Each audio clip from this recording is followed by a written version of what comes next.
Good afternoon. The first thing I'd like to do is recognize those parties that are here that are involved in this investigation and operation.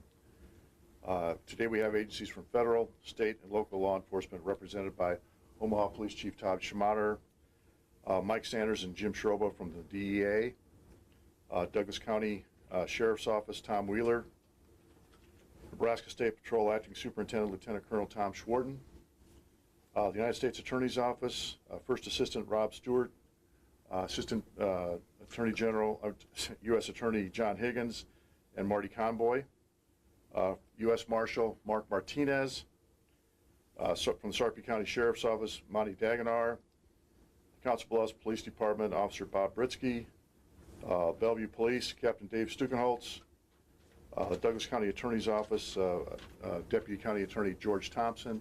Is there anybody that I left out of that list? I hope not. Okay. Again, thank you for coming.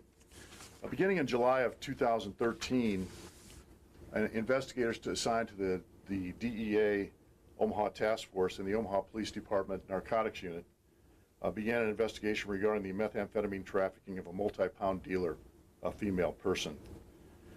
Investigators had received several tips indicating that this dealer was supplying methamphetamine to numerous customers within Nebraska and Iowa, who were then reselling the methamphetamine in smaller quantities to methamphetamine users.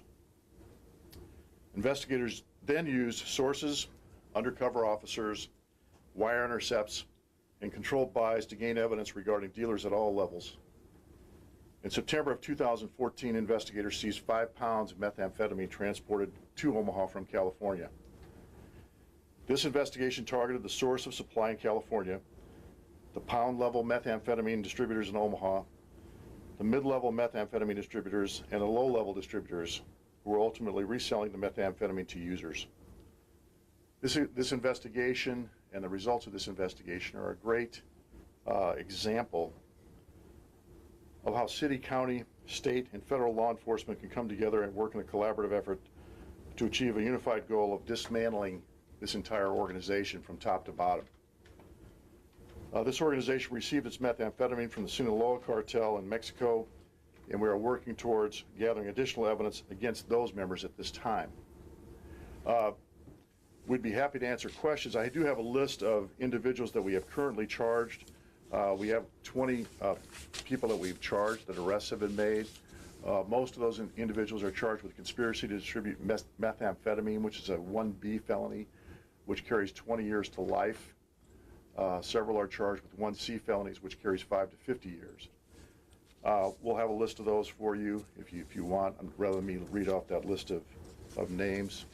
There are some statistics I'll mention. There was over $35,000 in currency from numerous members of the organization that's been seized by law enforcement. Over I bet it's probably closer to 12.5 or 13 pounds of ice methamphetamine has been seized. Various amounts of marijuana and illegal prescription pills were also seized. But again, this investigation and the results of this investigation wouldn't be possible without the cooperation of all the different agencies involved that led to these arrests. I'll introduce Mike Sanders from the DEA now, that will talk about the Sinaloa cartel and that connection with regards to this case, and then we'll be happy to answer any questions that you might have after that. Mike? Afternoon.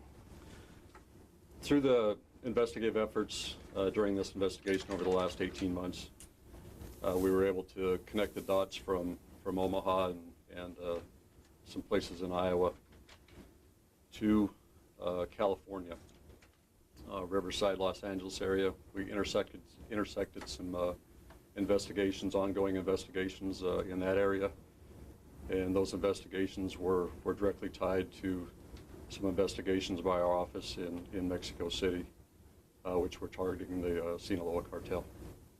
That's how we made the connection from Omaha to Nebraska to the Sinaloa area of Mexico. Anybody else want to add anything in that regard?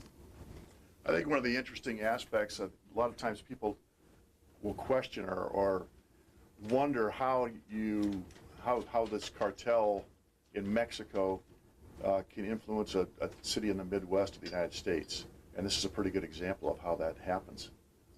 And as we're well aware, all of us in law enforcement, the interconnection between the use of methamphetamine and the dealing of methamphetamine to the amount of other crime that takes place because of people's using these kinds of drugs, whether it's burglaries, thefts, the violence that occurs, the guns that are used, all comes, a great percentage of our crime comes from the use of these illicit drugs. But anybody have any questions? How important is it to get these drugs off the streets? Well, it's extremely important. It's you know, it's the source of the problem. The drugs are, and the people that use them, and the people that need them to get high, or will do anything they can to get the money to buy these from these illicit dealers. Can I ask just so we can understand just how big is this in this area? How big is? I mean, the cartel that's investigated. How big of total, I guess, in this area? How big of an impact did that have here? Well, I'll defer to any chief. Do you want to talk to that, or Mike? I mean, certainly it's an impact. It's something that you know, that's the source of the methamphetamine that we're talking about. So, chief, you want to? Sure. Good afternoon, everyone. I'm really here to show my support for the men and women who worked on this operation and the many agencies that came together to bring this to fruition. This is just one of many operations that all the agencies behind us, Omaha Police, have going in the city of Omaha. A lot of it is to address drugs in the community. So the impact that a cartel from Mexico may have on Omaha is much more immense than anyone thinks. And that was the culmination of the operation here today. And I will leave with these parting words is, you know, I'm a big proponent of agencies working together, pooling our resources and pooling the prowess that we all have to bring closure to some of these matters. You're going to continue to see operations like this, not only by way of drugs, but addressing gang and gun violence or any other problem that faces the city of Omaha. When you say bring closure to some of these matters, did you apprehend the majority of people that were involved in this specific cartel in Omaha? Do you know that? There were a number of arrests made. A lot of the interviews and a lot of the background work is still being done at this time. But we made a dent in this particular connection. Now the task is to see what other connections are out there and to go after them. Do you guys have an idea of how many other cartel members are operating in Omaha that are still in the streets? We have an idea. I'm not going to disclose that here today, and just in the interest of further investigations. And then this investigation is continuing as well. Chief, can you say what kind of a criminal background any of these people arrested here have had in the past? Tom, we can get that information to you offhand. Okay. I don't really know. All right, Can thank you. say, the people that you've arrested, can you say whether or not many of them are U.S. citizens or residents of Omaha or not citizens? A good portion are going to be residents of the city of Omaha and citizens of this country. All right, thank you. We'll give you the names so that you can do a little of your own research and give you some history with regard to these individuals. But again, the example here, I think, as the chief said, is not just people who are selling to users. We've gone up the chain here. I think we've dismantled an entire organization from low level to mid level to high level to even then to the source supplier with regard to this case. What kind of messages is this sending back to the cartel in Mexico about coming to Omaha? Well, I would hope that the message would be to look at everybody standing here, and that we're united in our efforts to stop them from bringing these drugs into our jurisdiction. And we're going to do everything we can in a unified effort and a coordinated effort to stop them. A lot of the national coverage of this cartel has indicated that, in fact, the majority of meth in the U.S. is actually coming from Mexico now. Can you talk at all to that? Mike, is there a want to address misconception that? about where it's coming from? You want to address that? Sure. From an international perspective?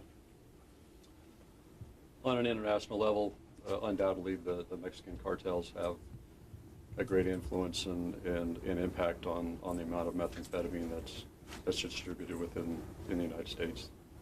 They have humongous labs, super labs down there in Mexico where they're making hundreds of pounds a week in one lab.